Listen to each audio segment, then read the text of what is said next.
तो अगर एक साल में आपका कोई आवास योजना का फॉर्म अपन भरते हैं तो फॉर्म भरने के बाद महाराष्ट्र सरकार क्या करती है, हर एक महानगरपालिका को एक टारगेट देती है। टारगेट का मतलब बाबा इस बार आपके वहाँ पे 1000 लोगों को घर देना ही है करके।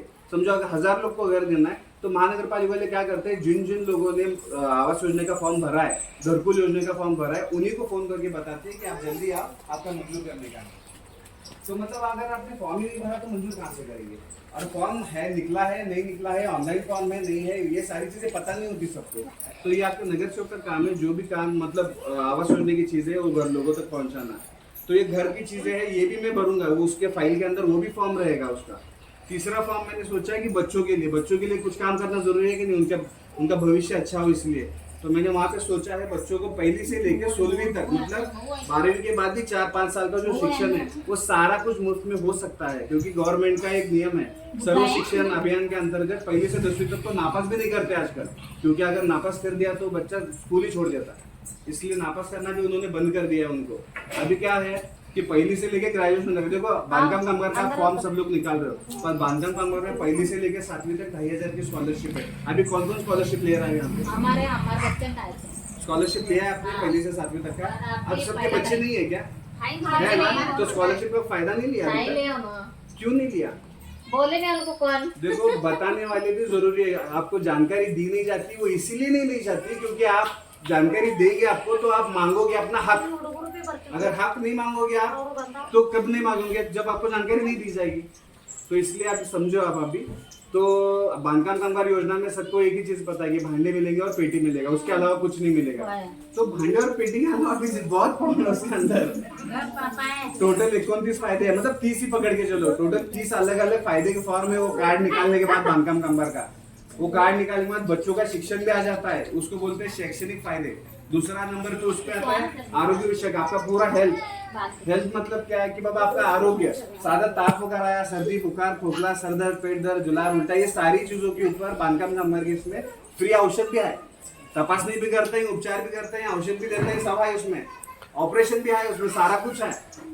परसों ही मैंने जिसको निकाल के दिया था बांधकाम कामगार कार्ड, उसके बेटी का हाथ फ्रैक्चर हुआ, तो फ्रैक्चर 26,500 रुपए का ऑपरेशन हिसाब से डॉक्टर के पास फ्री में हुआ है। मतलब ये होती है चीजें, सिर्फ आपको बताना जरूरी है कि बाबा ये होता है, ये सारी काम है इसके अंदर। तो ये आपको बताए इसलिए नहीं चाहता है क्योंकि आप फिर मांगोगे उनसे, और मांगोगे तो लोग अभी क्या करेंगे, संजय मेंढे, मुझे बताओ संजय मेंढे का काम क्या है? उन्हें नगर से हो गया ना, तो सेवा करना जरूरी है वार्ड के लोगों की, या प्लॉटिंग बांट के प्लॉट बेचना काम, उन्हें प्लॉटिंग बांट के प्लॉट बेच रहा है, बरोबर, फायदा देख रहे हैं। तो फायदा देखो, नगर सेवक अगर बनना है तो सेवा करना जरूरी है, वरना आप बनो मत। आप नगर सेवक क्या मोशात है, तो वो लोग ये सारी जो चीजें कर रहे हैं तो ये सही नहीं कर रहा है। मैंने सोचा इस बार थोड़ा अलग चीज करते हैं, और घर के औरतों को इसलिए बता रहा हूँ क्योंकि वही है जो घर को बदल सकती है, जो अपने माहौल को अपने हालात को बदल सकती है। नहीं तो बाकी कोई बदलेगा नहीं, ऊपर से भगवान नहीं आएगा नीचे बदलने के लिए, आपको ही बदलना पड़ेगा। तो इसलिए अभी मैं जो देने वाला हूँ फाइल सभी को, ये चौथा देखो, तीसरा तो मैंने बच्चों की पढ़ाई के लिए सोचा था वादा कि पढ़ाई के लिए बाबा पूरे 1 से लेकर 16 साल तक पूरा आपके साथ बना रहूंगा, जब तक आपका मतलब बच्चों की पढ़ाई पूरी होती नहीं, उसको बीच में से पढ़ाई छोड़ने का मजबूर नहीं होना पड़ेगा। और दूसरी चीज फीस की वजह से तो नहीं होना पड़ेगा, बिल्कुल नहीं, क्योंकि फीस भरना है तो बाबा मैं कहीं ना कहीं किधर से न किधर से स्कॉलरशिप का उसका फॉर्म भर के उसका फीस पूरा माफी करने के लिए। तो ये आरोग्य कार्ड है, अगर किसको आरोग्य कार्ड, अगर सबके बांधकाम कामगार कार्ड रहेगा तो ठीक है, अगर नहीं रहेंगे तो बताओ मेरे को, निकालेंगे आप। दूसरा चीज, अगर आरोग्य कार्ड आपके पास नहीं है तो आरोग्य कार्ड दिला के भी देंगे सभी को, ताकि बाबा आपके हॉस्पिटल के जो भी चीजें वो सारी उसमें हो जाए। हाँ ये सर, उसके पर भी आपने अभी बांधकाम कामगार योजना का जिन्होंने फॉर्म मेरे पास भरा है वहाँ पे, तो उनको मैंने सिर्फ फॉर्म भरना नहीं है, मेरे को फॉर्म भरना है, उसको चालू करना है, उसके बाद में जब तक उनको ये सारे 30 फायदे मिलते नहीं तब तक उनके साथ बने रहना, इसलिए वो फॉर्म भरना हो, इसलिए नहीं कि सिर्फ भांडे पेटी दिला के छोड़ दूंगा इनको, नहीं, उस काम के लिए तो मैं ये तो मैं शुरू ही नहीं किया होता है काम। अभी यहाँ पे मैं आया हूँ आपके लिए तो यही समझाने आया हूँ कि बाबा हमें कुछ मिल के कुछ अलग करना है, कुछ बदल करना है, क्योंकि ये जो लोग अभी यहाँ पे कर रहे हैं काम, मुझे नहीं लग रहा कि वो सही तरीके से कर रहे हैं काम, तो अपने को अभी बदल करना है कुछ। उसके लिए अभी मैं फाइल भी लेके आऊँ जिसमें 5वें नंबर का वादा भी ये ऐसा है कि बाबा जिसमें आपको देखो जितने भी बच्चे हैं घर के जो 8वीं पास 9वीं पास 10वीं पास करने के बाद में उनको पता नहीं रहता आगे जिंदगी में करना क्या है, तो उनके लिए 8वीं 10वीं 12वीं के बाद में उनको जरा अच्छे से बाबा अगर ट्रेनिंग दिया जाए काम का किसी भी काम, जैसे कि बाबा 4 व्हीलर मैकेनिक हो, 2 व्हीलर मैकेनिक हो, प्लम्बिंग हो या इलेक्ट्रिशियन हो या कोई भी ऐसा समझो, अगर लेडीज है तो उसको नर्सिंग का मतलब कुछ ट्रेनिंग दिया जाए, नर्स बना दिया जाए, तो ऐसी चीजें है। कोई शोरूम अटेंडेंट रहता है, मतलब शोरूम रहता है ना 2 व्हीलर 4 व्हीलर के, वहाँ पे भी जॉब दिलाया जा सकता है, पुणे मुंबई में भी जॉब दिलाया जा सकता है। तो ये जॉब का ट्रेनिंग दिला के उनको नौकरी लगाने का काम भी मैं कर सकता हूँ। अभी नगर चेक बना नहीं हूँ, उसके पहले ही मैं बोल रहा हूँ लगा सकता हूँ। अगर आज भी भेजोगे कि आपके बच्चों को मेरे पास वहाँ पे, तो उनका नाम और नंबर लेके, उनका आधार कार्ड लेके, उनका जो भी डॉक्यूमेंट्स है वो लेके, उनकी पढ़ाई जितनी भी हुई है, 8वीं पास हुई है 10वीं पास हुई है, उनके हिसाब से उनको ट्रेनिंग देके उनको नौकरी लगाने का काम मैं कर सकता हूँ। तो मेरे पास भेज दो, अगर किसी के बेरोजगार कोई है यहाँ पे जो नौकरी नहीं करते, बच्चे घर में बैठ के, तो मेरे पास भेज दो, मैं कर दूंगा वो काम। तो ये 5वां वादा था नौकरी का, नौकरी दिलाना ही है, 100% गारंटी नौकरी दिलाना है। जब तक नौकरी लगेगी नहीं तब तक पैसा आएगा नहीं, और पैसा नहीं आएगा तो आप गुर्बत में जियोगे, आप गरीबी में जियोगे। तो गरीबी से ऊपर उठना है तो बाबा नौकरी चाहिए, नौकरी। तो हाँ, तो उसके लिए क्या है, देखो बहुत सी लेडीज लोग रहती है, मेरे को पता है कि वो घर में मुझे आके वहाँ पे बताती है, ऑफिस में भी आके बताती है कि पापा हमें घर बैठे कुछ काम दो, घर में बैठ के हमको कुछ काम चाहिए कुछ है। तो उसके लिए देखो मैंने अभी इसमें फाइल में मुद्रा योजना का फॉर्म भी लेके आया हूँ मैं। मुद्रा का मतलब क्या है, गवर्नमेंट का स्कीम है, ये अभी नहीं पिछले 10 साल से चालू है। मुद्रा का लोन जो होता है ना, वो आपको देखो अभी देखो कोई सिलाई मशीन का काम करना चाहता है तो सिलाई मशीन खरीदने के लिए मुद्रा योजना चाहिए। छोटा लोन है शिशु योजना, 50,000 का कर्जा है वो फॉर्म भरने के बाद में उसके जो भी डॉक्यूमेंट्स है उसकी पूर्तता हम कर लेंगे कि क्या क्या डॉक्यूमेंट्स लगते हैं। ज्यादा कुछ लगता नहीं, आधार कार्ड लगेगा, पैन कार्ड लगेगा, आपका जो ये रहता है शॉपेट लाइसेंस, वो सारी चीजें जो लाइसेंस लगते हैं वो सब निकाल सकते हैं आप। तो ये सारे निकालने के बाद में आपका मुद्रा योजना का लोन अगर मंजूर हो गया, वो मंजूर करते हो क्या है, जिसके पास से आप मशीन खरीद रहे हो उसके पास से मशीन का कोटेशन भी, बिल भी, वो भी वहां पर जोड़ना पड़ता है वो लोन के लिए। तो 50,000 रुपए आ जाएंगे तो आपको मतलब बिजनेस चालू कर सकते हो कुछ ना कुछ घर से। तो नगर सेवक के तौर पर ये भी वादा है कि जो घर में मतलब कुछ बिजनेस करना चाहते हैं उनको लोन दिला के देने का। लोन कौन कौन से, जो बीच में लोन आया था पता है, PM स्वनिधि योजना, जिसमें 10,000 का लोन दिया जाता था रेडी पटरी वालों को जो सब्जी बेच रहे हैं या कोई भी दुकान, तो 10,000 का स्वनिधि का लोन है ये मुद्रा लोन, तो वो भी दिलाने का काम अभी चालू है फॉर्म उसके, वो भी भर सकते हैं आप। मुद्रा लोन है PMEGP मतलब मुख्यमंत्री रोजगार निर्मित योजना के तहत 10 से 15 लाख तक का भी लोन हो सकता है वहाँ पे। तो कहने का मतलब बैलगाड़ी है ना, तुम्हारा गाड़ी चल इधर लगा, तुम क्या कर रहे हो? अभी इलेक्शन को क्या होगा तो इसमें लोग वापस आएंगे। अभी ये वार्ड का कौन है, बबीता मैडम, मालन उलवान है बरोबर। तो अभी मालन उलवान पहले से देखो अभी नगर सेवक 5 साल नहीं बने होंगे, पिछले 10 साल से 20 साल से चल ही रहा है उनका। वो लोगों की दिक्कतें दूर करना, उनकी जिंदगी आसान करना, उसके लिए कुछ काम नहीं करते लोग। ये सिर्फ आते हैं मतदान, उनके 4 चीजों की मतदान मांगते, रास्ता दूंगा, पानी दूंगा, गटर बनाऊंगा, कचरा साफ करूंगा। इसके अलावा इनको लोगों की जिंदगी में देखना नहीं चाहते कि किसको क्या अड़चने हैं, क्या दिक्कतें हैं, क्या प्रॉब्लम आ रहा है किसी का। लोगों के बच्चों के ऊपर ध्यान नहीं है इनका कि इनकी पढ़ाई लिखाई हो रही है कि नहीं सही से, कुछ बाबा काम धंधे का कुछ उनको कुछ है कि नहीं, किसको नौकरी नहीं है तो उसको नौकरी लगाने के लिए कुछ काम नहीं करते लोग। अगर कोई बिजनेस करना चाहता है, कोई व्यवसाय करना चाहता है, कुछ हाथ को काम करना चाहिए तो उसके लिए लोन भी दिलाने के लिए लोग आगे नहीं आते। लोन दिलाने के लिए कोई आया है अभी तक आगे? कोई नहीं आता लोन दिलाने के लिए। ऐसा तो है, मैंने सुना यहाँ पे ये एरिया का इसको रेड जोन डिक्लेयर करे। रेड जोन मतलब बैंक इनको लोन नहीं देती है। वो जो चीज है ना वो गलत है। अगर बैंक लोन नहीं देगी तो लोग आगे कैसे जाएंगे?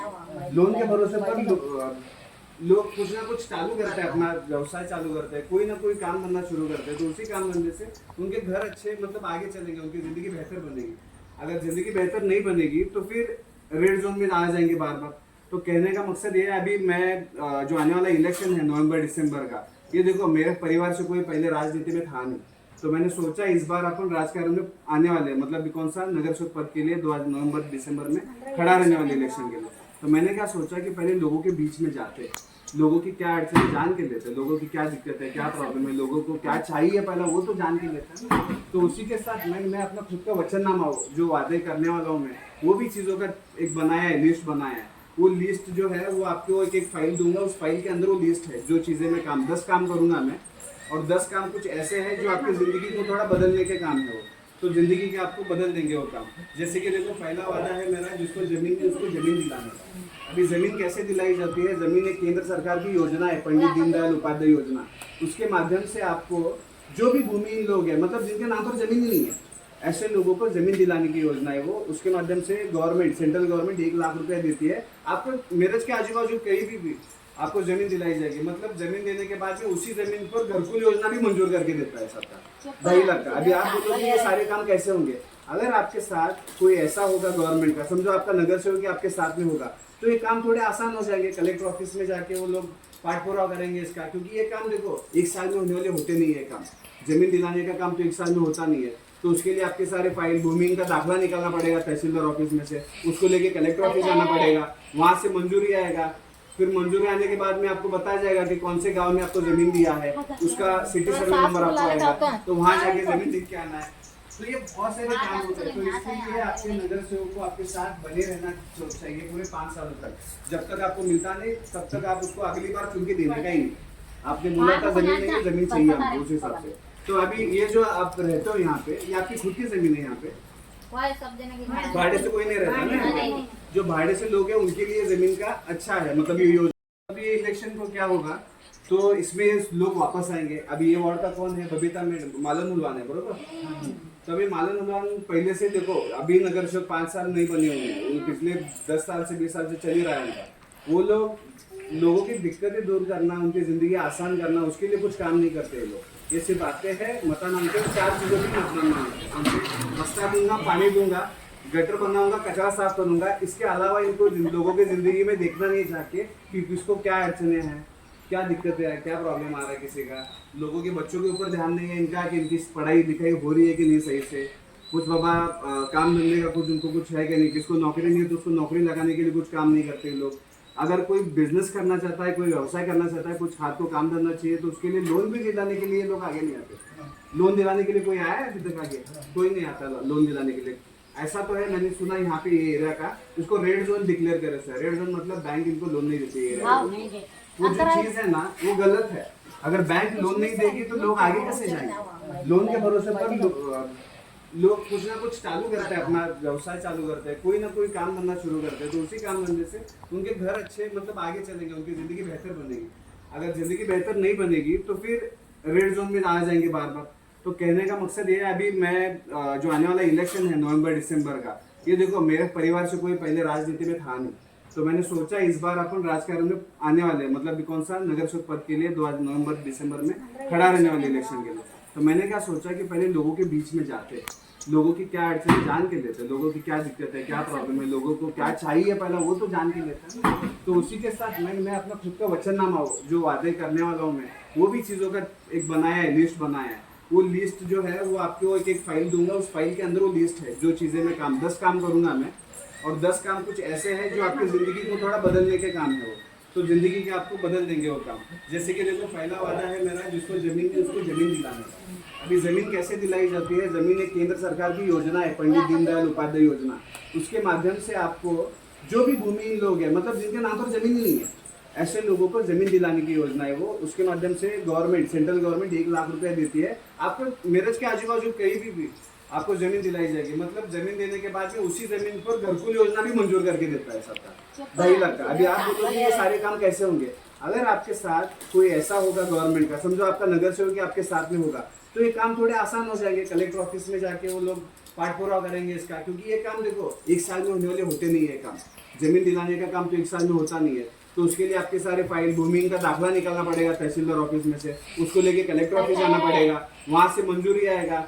फिर मंजूरी आने के बाद में आपको बताया जाएगा कि कौन से गांव में आपको जमीन दिया है, उसका सिटी सर्वे नंबर आपको आएगा, तो वहां जाके जमीन लिख के आना है। तो ये बहुत सारे काम होते हैं। तो इसलिए आपके नगर सेवक को आपके साथ बने रहना चाहिए पूरे 5 सालों तक। जब तक आपको मिलता नहीं तब तक आप उसको अगली बार चुन के देने का ही नहीं। आपने बोला था जमीन नहीं है, जमीन चाहिए हमको उस हिसाब से। तो अभी ये जो आप रहते हो यहाँ पे, ये आपकी खुद की जमीन है यहाँ पे? भाड़े से कोई नहीं रहता ना। जो भाड़े से लोग हैं उनके लिए जमीन का अच्छा है, मतलब ये योजना। और वहाँ पर रोड भी ऐसे बनाते हैं कि एक बार बना दिया तो 15 साल तक कोई कुछ होता नहीं, उसको वैसे ही चलता, अच्छा रहता है रोड, और उसको कोई खोदता नहीं पहले तो चीज आगे। इनका दिमाग सिर्फ यहाँ तक चलता है कि बाबा रोड बनाना है, कचरा साफ करना है, गटर बना के देना है, इसके आगे कुछ उनको पता ही नहीं कि लोग रहते हैं यहाँ पे। उनको ये दिखता भी नहीं कि आप बाबा आपका घर कैसा होना चाहिए। आवास योजना में कैसे 2 खोला टॉयलेट बाथरूम का घर बना के देते हैं लोग, उसका फोटो निकाल के गवर्नमेंट को भेजना भी पड़ता है कि ऐसा घर बनाया आवास योजना के माध्यम से। 2.5 लाख रुपए मिलता है, 2.5 लाख रुपए में बन जाता है उतना घर। तो ये जो चीज है, इन लोग को ये भी दिखता नहीं कि आने के बाद बाबा ये आवास योजना के लिए ये लोग है तो इनके लिए करना चाहिए कुछ, दिमाग में ही नहीं है कुछ। तो इसलिए अभी मैंने जैसे बताया आपको कि वहाँ 5-6 तो मैंने बता दिया लोन के तरफ। उसके बाद में ऐसा भी सोचा है कि देखो इन लोग का और एक चीज है, ज्यादा से ज्यादा ये 4 के बाद क्या करते हैं कि बाबा चौक में बैठने के लिए बाकड़े लागू देते हैं, मन बैठने के लिए। उस पर कौन बैठते हैं पता है क्या? जो पान खा के थूकने का रहता है या तो उसमें सिगरेट पीते बैठो, उसका कुछ काम है क्या? वहां जाके बैठ के क्या करेंगे लोग? तो कहने का मतलब है अगर बैठने के लिए कुछ बना नहीं है तो गार्डन बनाओ छोटा सा, जिसमें बाबा जो बूढ़े लोग हैं जो जाके शाम को बैठ सकते हैं वहाँ पे, थोड़ा उनको थोड़ा सा गार्डन अगर रहेगा तो वहाँ पर सही से बैठेंगे, बात करेंगे एक दूसरे के साथ, मीटिंग भी हो सकता है वहाँ पर। बच्चों के लिए खेलने के लिए कुछ बना, जैसे कि अभी निरंजन आवटी के वार्ड में आप गए रहेंगे कभी, तो वहाँ पर उन्होंने बच्चों